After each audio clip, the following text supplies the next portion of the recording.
Welcome, everybody. Thank you for coming out on, I think this is the hardest meeting to come to, because it is when the weather has finally become beautiful, and it is at the primary moment, one of the best moments to appreciate the Pine River, but instead you came in here, and that's what makes you heroes. Always my favorite people, only my favorite people come to the main meeting. You think I'm joking, but it's kind of true. So it's good to see all of you here. We actually have a really packed meeting for you today, though. There's a lot of cool stuff that we're going to get to that I think all really points towards what the next year for Healthy Pine River is going to look like. So I think you won't regret being here today. But before we get to that, I think I need a motion to approve the minutes. I didn't do them this time, so they're actually pretty good. That time I did the minutes, it was terrible. I'm sorry. I apologize. Need a motion to approve the minutes. So moved. All right, second? Second. All right, all in favor? Aye. All opposed? All right, abstain? Cool. Fantastic. All right. You can see our financial report at the end of the document there. If anyone has any questions about that, we'd be happy to answer them, but it was not a terribly complicated month for us financially. We are also still getting in some of the donations from the Friends of the Pine River campaign, which is actually kind of amazing. I just have to do a quick shout out to Chuck Sandro here, co-chair. I work for Alma College's advancement office where we do fundraising every day for an endowment fund of ultimately about $150 million. We're an office of about 11. Chuck Sandro, in of himself, is almost an office of 11 when it comes to this. So, truly impressive work. We should all thank him for that.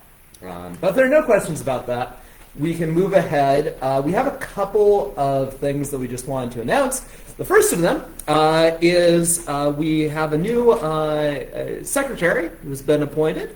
Brooke Hetherington will be serving as our secretary and taking far better minutes than I did the time I tried to do it. Go back and look at those. You'll see what I mean. Anyway, so thanks so much for being with us, Brooke. We really are excited to have you on board. The other thing just to sort of flag is that we are in the process of looking for a new director for HPR. We have a candidate that we are talking to about that right now, so we will find out much more about that as the process goes on. Chuck, was there anything else we needed to add on governance? No, I think that Covers it? Excellent. All right. Well, then let's actually get to the meat of what we are doing here today. So, give a little preface to this. One of the things that when I joined in as co-chair, I really wanted to do with Healthy Pine River was to really think about how we communicate in the internet and how we communicate in sort of the broader online space. And my thought partner in this has actually been a student, a fellow sitting right back here, Dante Snook, who has actually taught me quite a bit about how an organization like ours might think through an online presence and how to do it in a really intentional, coherent way that actually has the impact that you're trying to achieve. So from all that work, we now are sort of at our first checkpoint where we have something that has been produced. And that is a little introductory promotional video that Dante has made, and we're going to show it to you tonight. Now, it's a short video, and the intention in showing you this video is not just so that you can see it, kind of see what we're up to, what we've been working on. But it is also to give you a chance to give us some feedback. Because in so many ways, you are kind of the audience for this. In a way, as I said earlier, basically this is me preaching to the choir. But we all know how important the issues around the river are. We have done a pretty good job at least, of communicating that to all of you who arrive here. Where we need to do more is communicating with everyone else. So, Dante, would you like to come on up here and we can do this? The other thing I would say is if you haven't gotten one, I put them out there. We have little cards for people. I don't know, cards or pieces of paper. That'd be good for one show. If you have thoughts about the video, please go ahead and put them on those cards. Just leave them on your chair. When you leave, I'll go around and pick them up. We really do want to know what people are thinking about this and how it connects with you and how it doesn't. Because at one point, we were all people who didn't know about the issues around the Pine River. Is there anything else that I should say? It's a rough cut still. Oh, yes, okay. Yeah, and just to be clear, this is a rough cut. Now, Dante says that because Dante wants it to be of cinematic quality. It actually looks pretty good, I think. But this is a rough cut, and the important thing there is that there is really a lot we can still do to change it.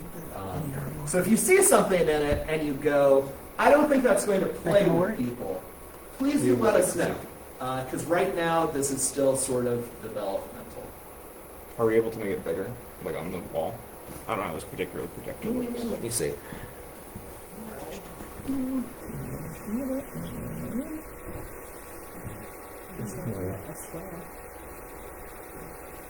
I have no idea where we're at. Alright. It's not ideal, but Let's first see if it is playing through the projector or the laptop. This is the Pine River. It runs through the All right.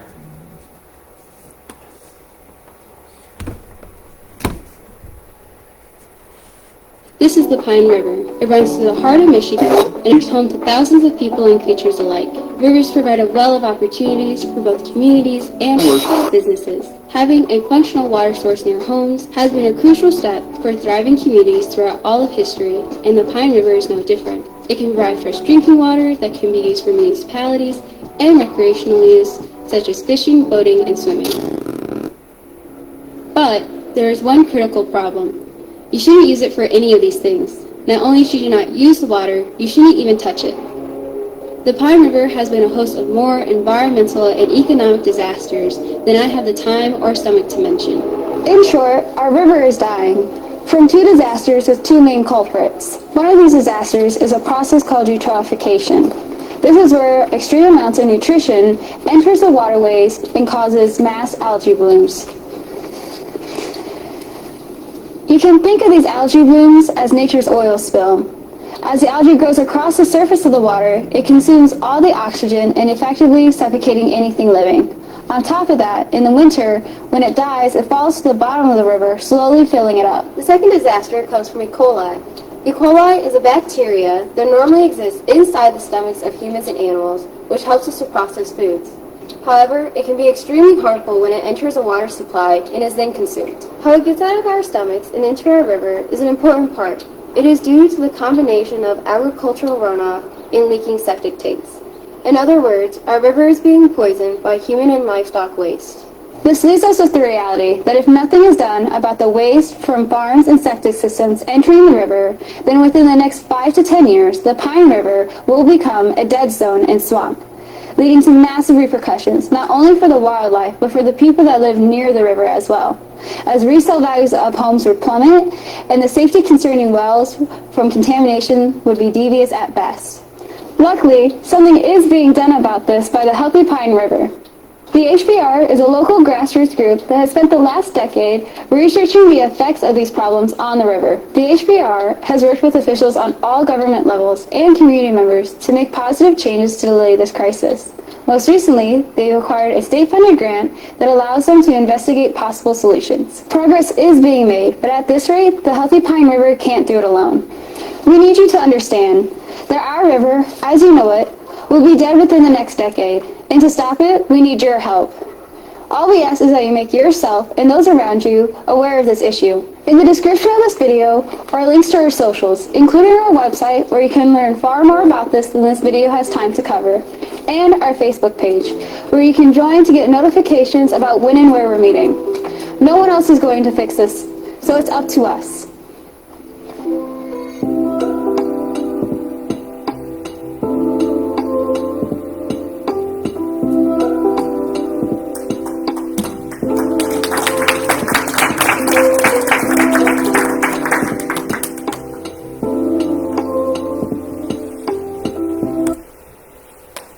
All right.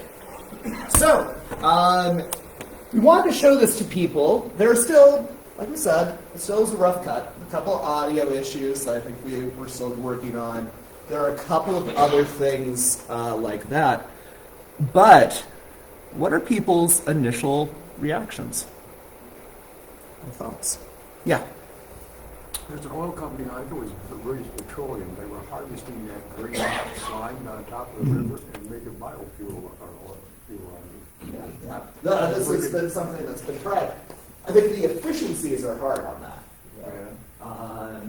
Getting it up to a scale that is actually highly supportable. But it seems like we have quite a bit of it, you know, at the end of the summer, you know what I mean? Yeah. It's not a terrible idea, honestly. It really isn't. And maybe we can get in conjunction with Avalon Pontoon to help harvest it. You know, that would, you know, give them a uptick, you know, in the community. Yeah, that's a good point. That's a good point. Yeah. I think it's something worth exploring, honestly. Other thoughts? Thoughts about the video? Instead of letting it fall to the bottom of the river, you know. Absolutely. Where it just becomes sediment.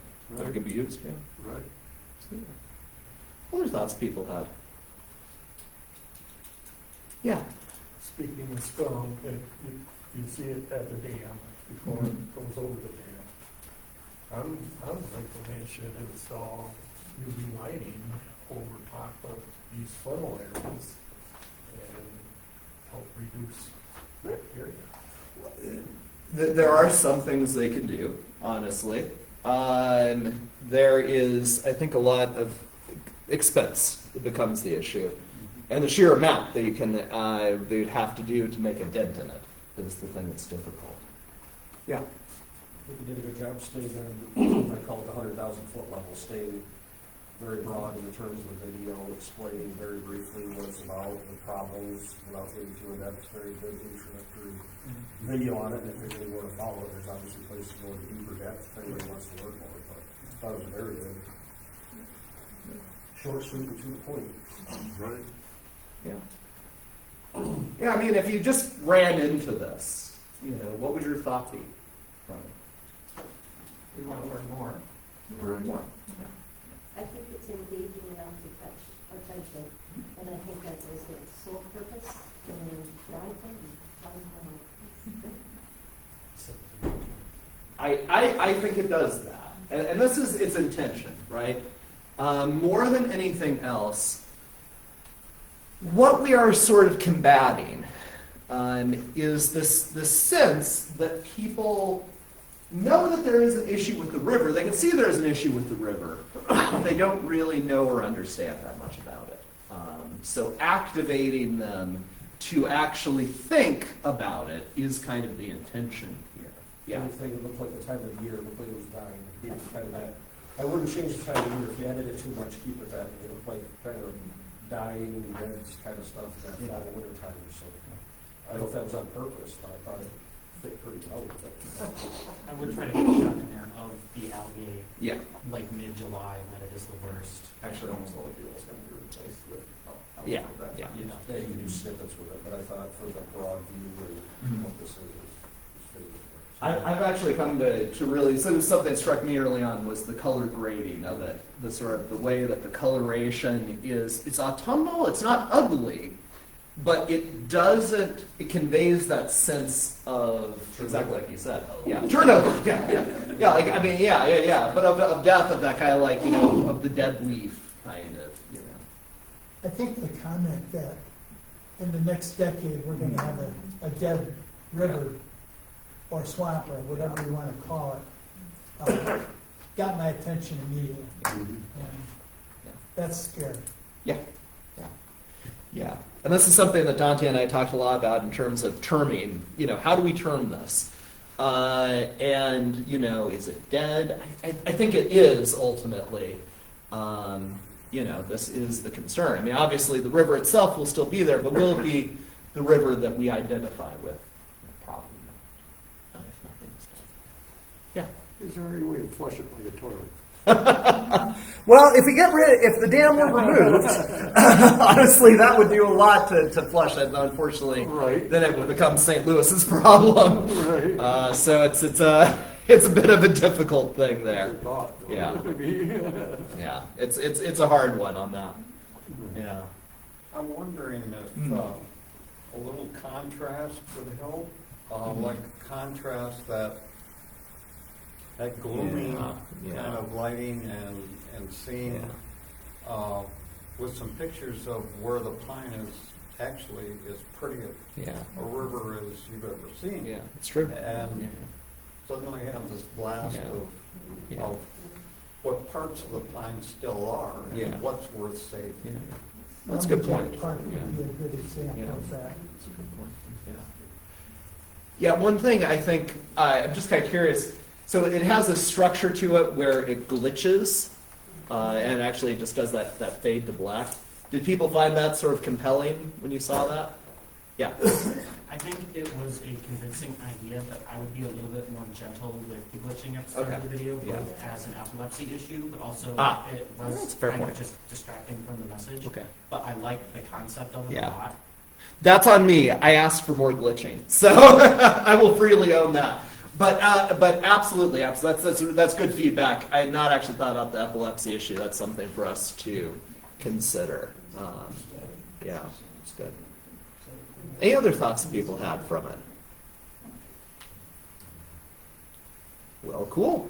Well, we are going to continue sort of iterating on this. Thanks for the feedback. If you do have a moment to write anything on those little sheets that went out, I'm sorry, I should have passed around pins as well. I didn't see any sheets. Oh, sorry. I put them by the side, but I don't think they got around. So I'll just hand them around now. It's a little rectangle. Here we go.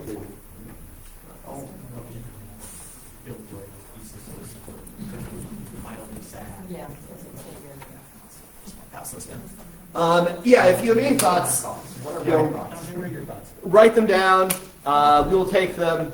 Feel free to be honest. When I was talking with Dante about this, his only concern was that if he was there, people might be too nice about it. Which I thought to myself, that is a very mature concern to have right there. Well done, sir. But feel free to really tell us what you think, because we do want to know. Just kind of give you a sense of where I see this fitting. Ultimately, we will be relaunching the YouTube channel and our social media platforms, basically. Hopefully be doing that in August or September, and this will be kind of the lead out of the whole thing. So, all right. Unless there's any other questions, let's see here. Are you going to talk about education or? Yeah, I can go quick. The second handout we gave you today was kind of a broad-based handout talking about the efforts that Healthy Pine River has done over the years in outreach. And outreach is defined simply by the ability to inform and educate folks, your population, your stakeholder groups, et cetera. So this page, we actually are involved in all those areas, believe it or not. And I'm excited about that. Obviously, septic assistance, we've helped with over 300, almost 400 homes now. Our monthly meetings with membership and the public. Water testing, ongoing right now with the college and the Watershed Institute. We work very closely with the City of St. Louis, the City of Alma, and the county commissioners at the county level to address the water issues that we have. We are in the process of working, as you know, with the dam risk reduction grant. We have just applied for a new grant, and we're asked to submit our request for proposal with the state. That's exciting. It's probably going to be a $200,000 plus grant. Not guaranteed we'll get it, but we are submitting that. Working with our farm communities, we started that in 2018. That's been an on-again, off-again process with our county agencies, have always been involved. More recently, we've gotten a little bit of pushback, not necessarily from the farmers, but just kind of at a standstill. So we're continuing to pursue that. We know that fundamentally, we have to create that relationship to improve the river. As you heard, well, we heard Maddie talk about what's happening at the college, the summer camp that's going on with the Watershed Institute, as well as, of course, the summer water testing. We're trying to work with four different entities. We are dues-paying members of Michigan Environmental Council, which is the lead lobbying agency in the state for environmental issues and waterway issues. We also are nationally a member of the River Network, which is also a lobbyist group for the welfare and health of rivers. The local Gratiot County Chamber, Gratiot Area Chamber, as well as Michigan nonprofits. We've gotten grants from all those entities as well. So, lastly, Ben's talked about and shared with you the technology piece that we need to continue to upgrade our websites, our Facebook page, and keep people informed of what's going on. And I thoroughly enjoyed the video. I think it's a great start. It certainly got my attention right away. And so, on the backside, though, is really where we're at right now. And although all those other things I mentioned are ongoing, we are starting this summer with reaching out to our area schools. Alma Public, the RESD, which is the Intermediate School District, which is the oversight agency for Forest Nature Area, 5th and 6th grade kids, as well as we're meeting with St. Louis next Wednesday to involve St. Louis Public Schools. The goal is to develop presentations like the video and other materials and information that we have, and taking it into our middle school and high school students, particularly science classes, and educating them on the river. The reason we believe that's so important is that they are our future, and they need to be aware of what's going on. We need to be honest with them, and I still can't get over that within a decade we may have a dead river. That's really scary. And so, that's where we're at. You can see that who's involved, as well as if there's any interest that you might have in sitting in a small committee during the summer to design the presentations, and or if you're interested in being a presenter, we are also going to be training folks to go in and work with students. And I'm a former middle school principal, high school teacher, middle school principal, and I just warn you now that if you're going into the middle school, you better be partially crazy, okay? You gotta come correct. Yeah. It helps. I married a partially crazy person because she's a middle school principal her entire career, teacher her entire career, so I'm used to it. But anyway, we'd love to have you join us. If you have an interest in being part of that group or being a presenter, let me know, okay? Any questions that you have? It's our next generational move. That's a biggie. Thank you. Yeah, just to sort of reinforce what Chuck said, this continues to actually kind of amaze me. Alma Public Schools has been a really amazing partner for us in this, and they are really willing to put out this program at scale if we have the capacity to do it. In other words, if we have people to go into the classrooms, they have the classrooms open to us. That is an incredible opportunity because obviously it will be the opinions and thoughts of the next generation that actually matter much more than ours do. So to me, this is absolutely critical, and I thank Chuck and Sarah for all the hard work that's gone into this. Next, we're going to hear from Gage Mitchell, who's been working with me on the dam risk reduction project, particularly around the issue of property values. So I'll hand it over.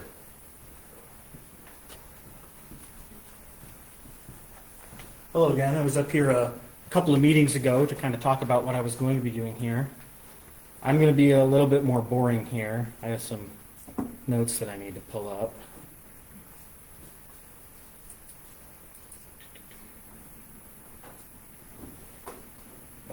Well, apparently my notes may have gone away, so I will just talk to you. So, Alma is a shrinking community. A lot of us are aware of this. Our population is going down over time. People are moving away. People are passing. Our environment is incredibly important. Landlords and realtors, love them or hate them, are people's first introduction to your community. When somebody is moving into a town, they want to know, what's the environment like? What are my amenities? What are the jobs like? How are the homes doing?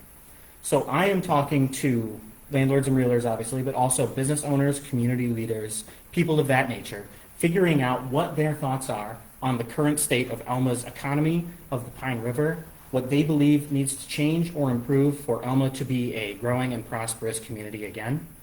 I have some really interesting preliminary findings for you from having, I believe, 7 interviews under my belt now with various people in town. One thing that is interesting is, just like us, all of these people who are dealing in selling property and getting people into our community are deeply concerned about the state of the Pine River. You may be pleased to hear, or maybe if you're trying to sell your home, you're not, they actually find that Alma having lower than average property values is a good thing, because it is allowing people to enter the market as first-time home buyers. But the Pine River and the general water situation in Alma is presenting challenges for these people. A lot of our homes are old. Our piping is old. The river is unmaintained. When we have flooding issues, when we get our big spring rains, the ground isn't able to soak up all the water from the river. There's a lot of basement flooding. There's a lot of sewage backing up into people's homes. So they would like that addressed. One of the things that I've talked with them about is the 2004 City of Alma Riverfront Development Plan, where we were supposed to develop all sorts of businesses, work opportunities, community spaces along all that empty land where the Alma Iron Works used to be along the river. And they have given some ideas on what they believe would be useful uses for these lands. A lot of them believe that farmers market spaces, parks, more downtown businesses would be useful.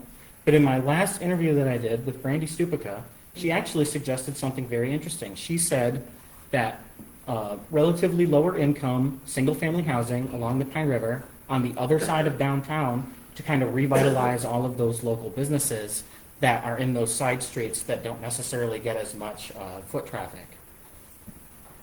Another thing that has been talked about is I want their personal stories, so that I can go and I can sit down with local officials, we can talk with state officials, and when we present this, we can say, these are the personal stories of Gratiot County, of Alma residents. This is what they grew up with. This is what they believe should be happening. A lot of these people I've talked to grew up on and around the Pine River or in central Michigan waters. And the things that they did as children are no longer accessible to children now. At Century 21, Adam Viver and Susan Smoker talked about growing up learning to fish on the Pine River. The first thing Susan Smoker ever caught was a crayfish in a can. And she was tickled by this, but now she's terrified that she can't take her children out and teach them to do the same, that they will never be able to have a story like this. Collecting these personal anecdotes is really important if we're trying to present ourselves as a community that believes the river is important. Malcolm Frisbee talked about he would like to see a feasibility study from the city on riverfront development, how we believe that should be looking. He laid out a plan for what he believes that might look like. That's really useful information if we're going to go sit down with city council and say, we want to do something with our river. Here is somebody who is willing to invest in this project, and this is what he believes needs to be done to make that happen. So these are the kinds of things that I have been discussing with people. If you have any questions about that, if there's anything in particular that you think I didn't talk about that you'd like to hear, If you would like me to send you some of the transcriptions from my interviews, because I have recorded them all, and maybe you want to see what somebody might have said, I can give you my email. I'm more than willing to share that information. So, thank you.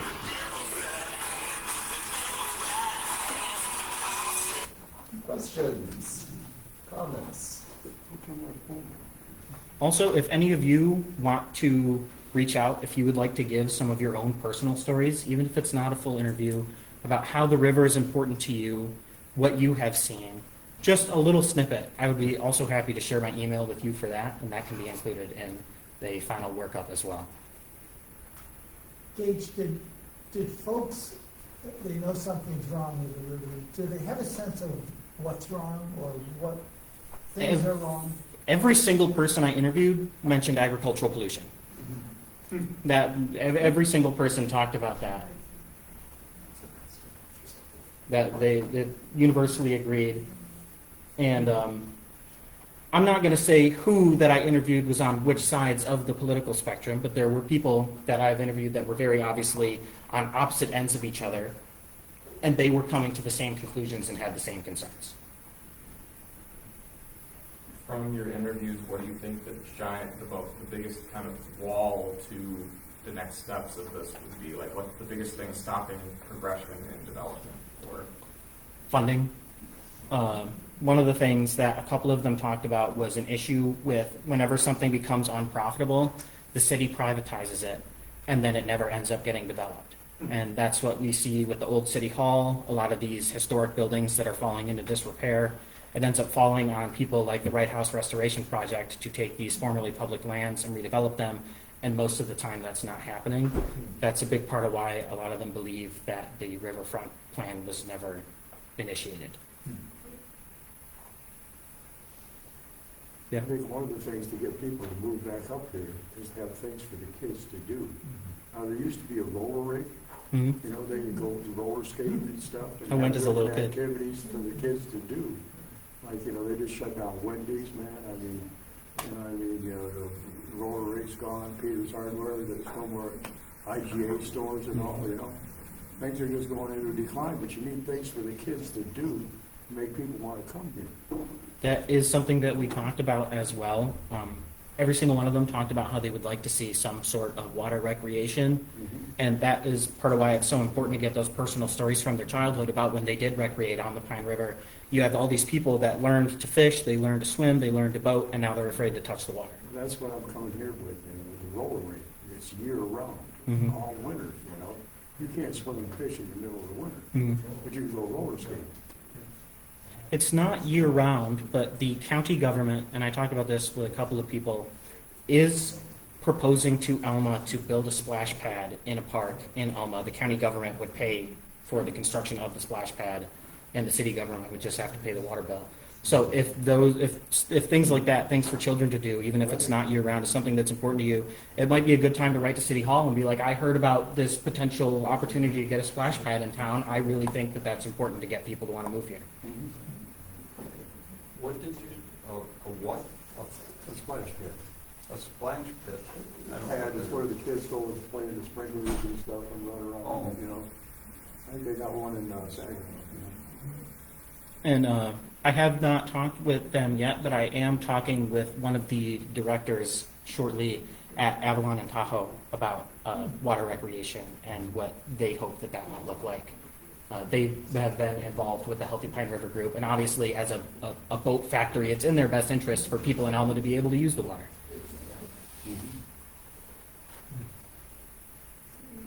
Any other questions? You talked, I know we sort of, it's bigger than property value, but have they commented on that? Like that sort of sense of, that the property along the water might be valuable relatively, but it's not perhaps what it could be. Yes. Majority, all except one of the people that I've interviewed so far, dealt in realty and or served as a landlord. All of them except one were realtors. Some of them just also serve with rentals. Every single one of them talked about that the property on the river is more valuable, but not by much. It's only a little bit more valuable. And it's only really more valuable when you go into wealthier neighborhoods.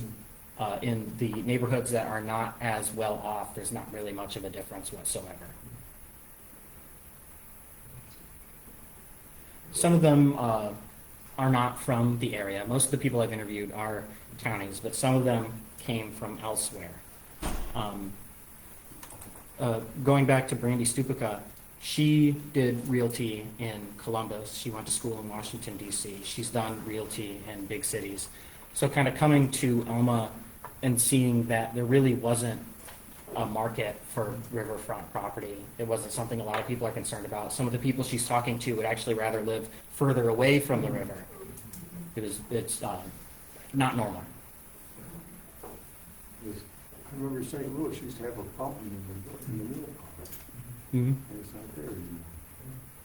Which, unironically, things like that are important because they aerate the water and help deal with the algae problem a little bit. So, Any other thoughts, comments? Thanks so much. yeah, thank you. Yeah. This is research that I'm really excited about because I think that at the end of this dam risk reduction project, what I know we are going to get is a good sense of what will happen if nothing changes. And I know that we're going to get a couple of alternatives and roughly what their pros and cons are and roughly what they will cost. But that doesn't actually tell you what people feel. And it doesn't tell you the way that people actually relate to the Pine River. It doesn't tell you about the significance. It doesn't tell you what they would like to see. And so the community engagement stuff is doing that more generally. But this work is particularly meaningful because it's really getting out to the people who would have to be at the front line of a new development. So I'm really excited about it. I think it's really great. Moving forward, you guys talk a bit about Great Lakes Watershed? Hi everybody, my name is Maddie. I am the Assistant Director for the Great Lakes Watershed Institute at Alma College. So there are two big things that we're doing this summer. The biggest piece is continuing the summer research. And so there's a couple parts to that. One is we're going to be continuing to look at various spots along the river. Two, we're going to be continuing to monitor and just look at the river and take pictures and see what that looks like, as well as taking samples. And then we are also going to be doing some other stuff as well. And with that, we have 6 research students this summer, which is huge. 4 of them are students from the college, and 2 are from Mulcomb Community College, who is a partner to the Great Lakes Watershed Institute. So we're very excited to bring these students in to do this research. And we're happy to be working with Healthy Pine River to give you guys some of this information of what is going on with the river through Alma and in the area. And then another big part to this summer is a summer camp. We are running a summer camp. It is 5 days long. It is open to students going into 8th grade through 10th grade. So not super young, but not yet old enough where they may be making decisions about college or their future. And so this is a great time for them to explore their interests in science. And so this is very experiential. We want kids to engage and learn in science and engage with the community. So there's going to be opportunities for them to participate in water testing and working in a lab and seeing what that looks like. They're going to be taking field trips. They're going to go to the Shiawassee Wildlife Reserve, and they're going to get to see that. And they're going to also get to meet a lot of environmental professionals. So they're going to talk to environmental lawyers, environmental scientists, people who do environmental writing. They're going to talk to all these people and really get an introduction within 5 days as to what that looks like. And at the end of the 5 days, they're going to have a short media project where they're going to highlight the things that they learned in a short time in this community. So this is a really good opportunity to get kids engaged, and this goes along with the mission for Healthy Pine River of getting young kids engaged and educated in the environment. And so that is something that we are currently running, and there is a scholarship available for anybody who may have monetary restrictions and who might not be able to attend. So there are opportunities to get more kids involved. And that is the work that we're doing this summer.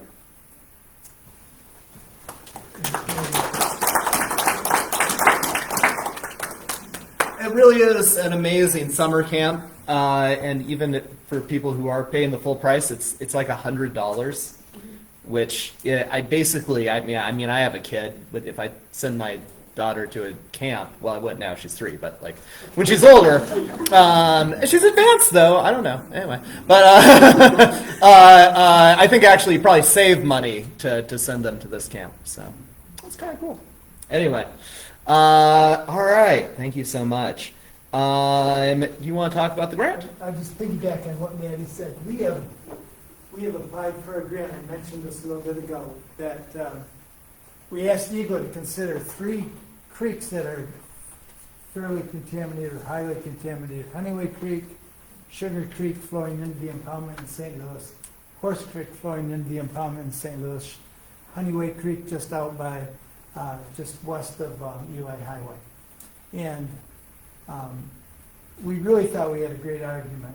And unfortunately, Eagle said you may not include Sugar Creek and Horse Creek, even though our interns and our water testing test those creeks just like they do Honeyway Creek and a variety of places in the Pine. It's not within our watershed. It blew me away. He said that for some reason, the St. Louis impoundment and Sugar and Horse Creek are not in the Upper Pine River watershed. So we're doing some work on that right now to find out where does it belong, what's home. And it's actually called the Alma North Drain Basin. Never heard of it before. But that's the HUC, the hydrologic unit that's been assigned to that area. So we did continue with Honeyway Creek very specifically regarding the sedimentation in the creek and the E. coli and nutrient contamination. And they awarded us this opportunity to submit a grant. We think it's going to be a fairly pricey grant because of stream bank erosion, things like that. But we'll see what happens. So we are going to go forward with it and keep our fingers crossed that we're selected by Eagle. So, any questions at all on that? Okay, thank you. Great. So, a lot of things happening. Obviously, the dam risk reduction grant will be ongoing through the summer. We're having regular meetings with GEI and the city to talk about that as that process goes forward. We will be doing more community engagement work around that as well, somewhat over the summer, but probably largely in sort of August and September. In addition, all the education work, the work with social media, etc. There really are just a million things going on. So I'm very excited about the next year, or the next period, I guess. It is kind of the end of our year to a certain extent because we don't normally meet again until September. But I think that it has been a really interesting and successful time for us, and we've set ourselves on a very strong course.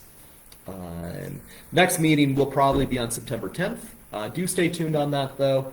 We may try to put something in otherwise across the summer, depending on how things happen.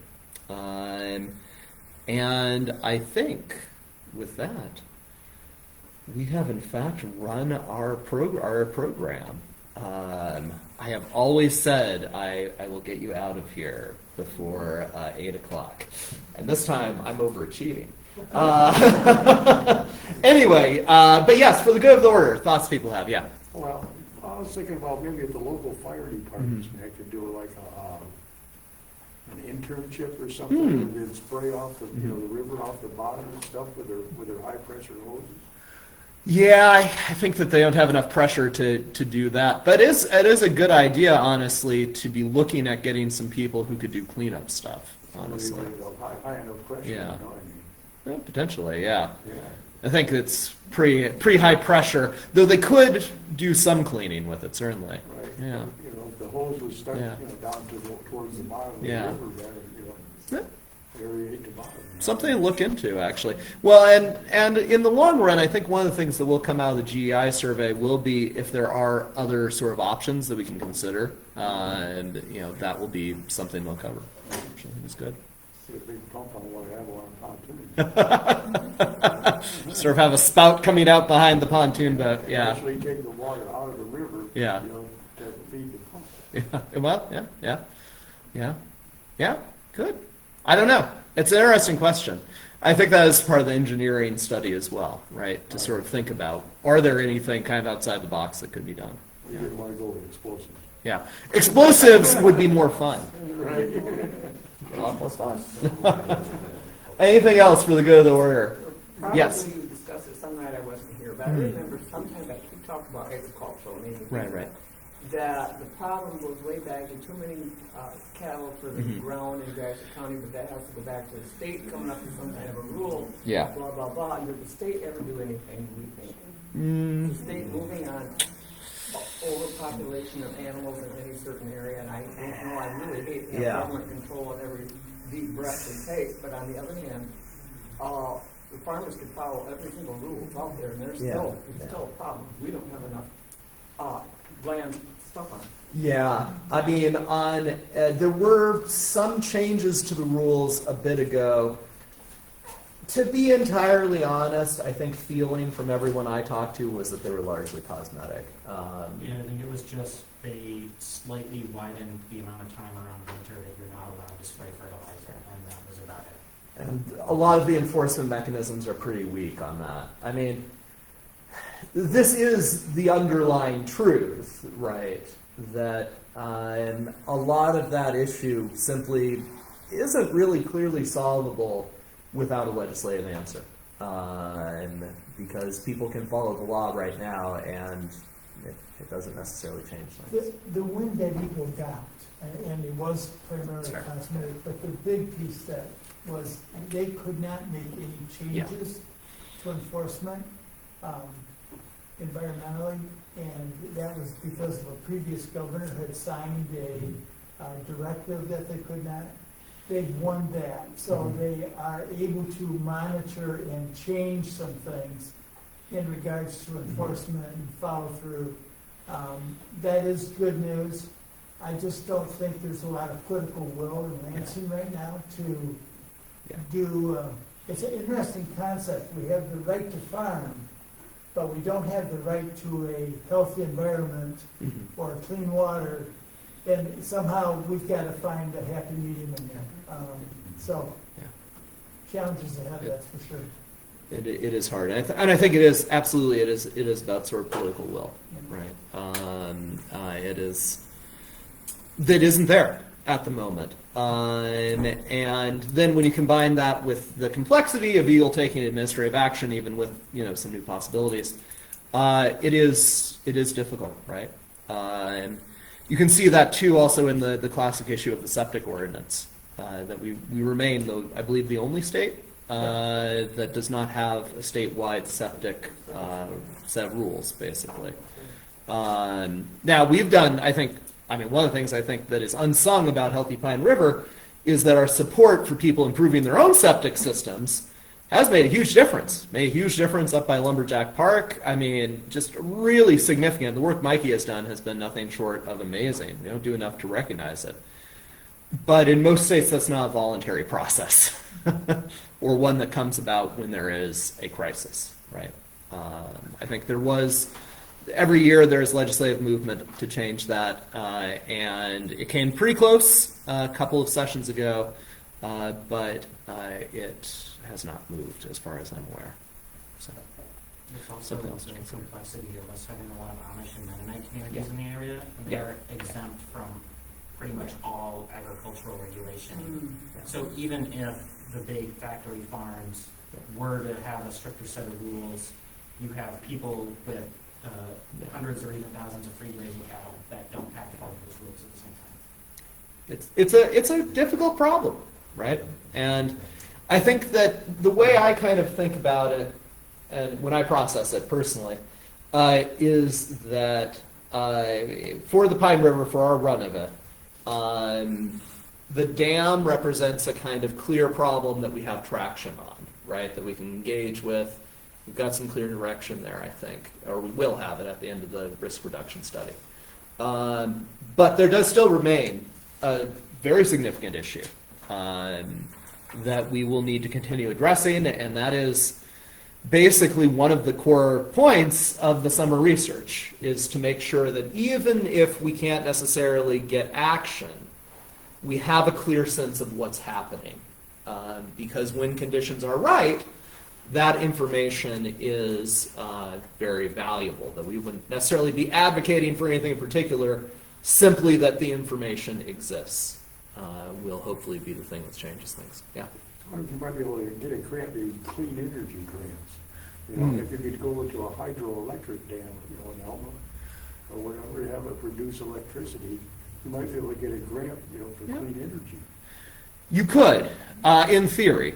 I think the thing I do know, and I think there are a variety of issues behind this, is that the hydroelectric dam in St. Louis is, I believe, the second or third least efficient in the country. Right, 750 kilowatts. Yeah, and a lot of it, and people know this better than I do in the room, but so if I'm saying this wrong, tell me. A lot of this does have to do with just the amount of flow, that there isn't really the kinds of conditions that make it efficient for hydroelectrical. Yeah.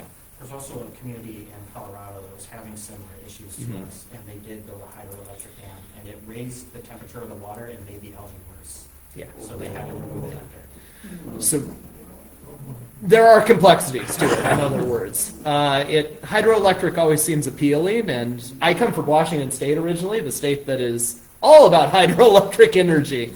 But there it's in, dams the size of small cities, basically. The small hydroelectric dam really does struggle to be viable, which is too bad, honestly. It'd be a great thing if we could just sort of do that and have that be a regional power grid. It might not be year-round, but, sometimes like when the river flooded, just, I'll go, man. During that. that. Really produce a lot of electricity. Probably would have got a lot of electricity, it's true. Right. Absolutely.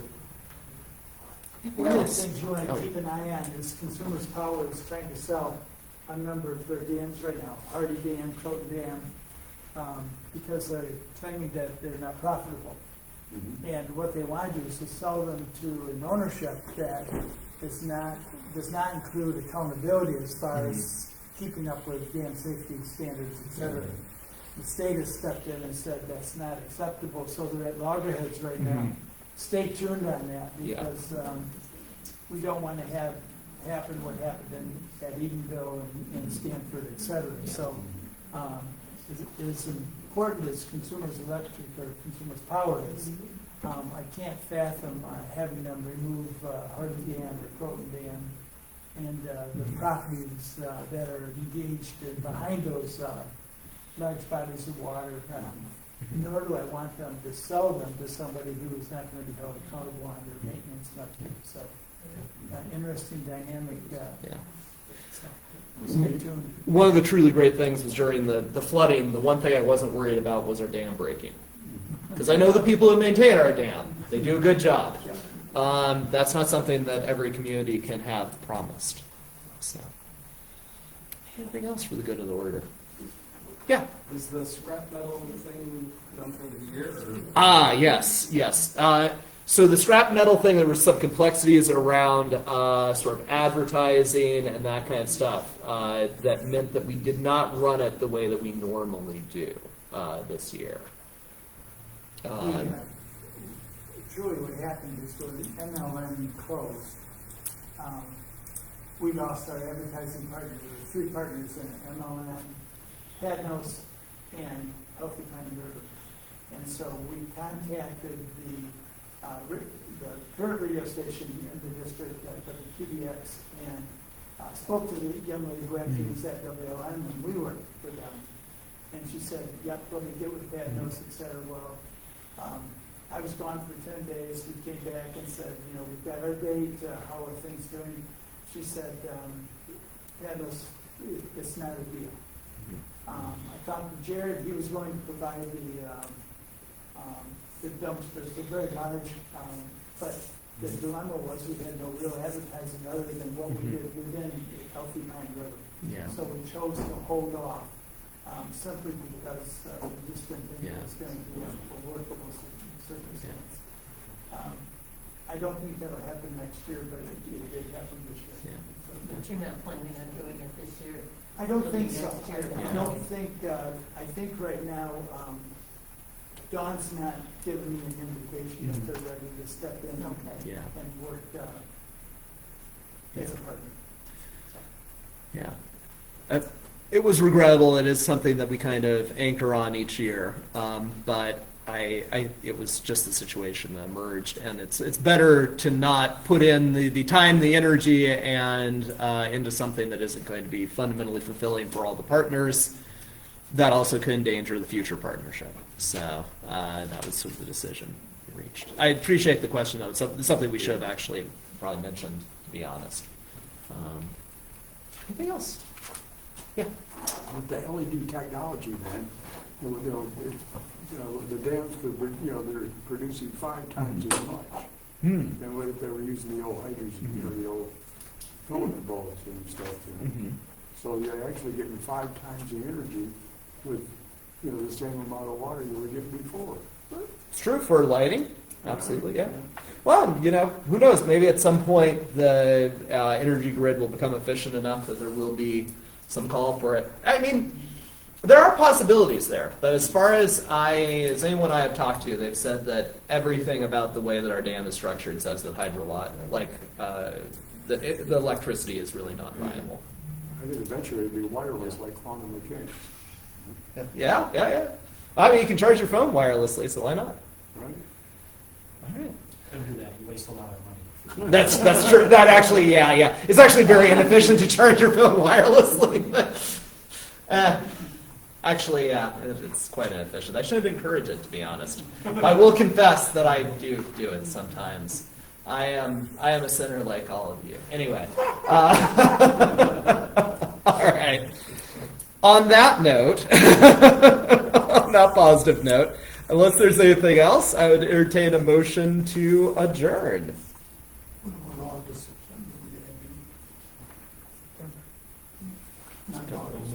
Yeah.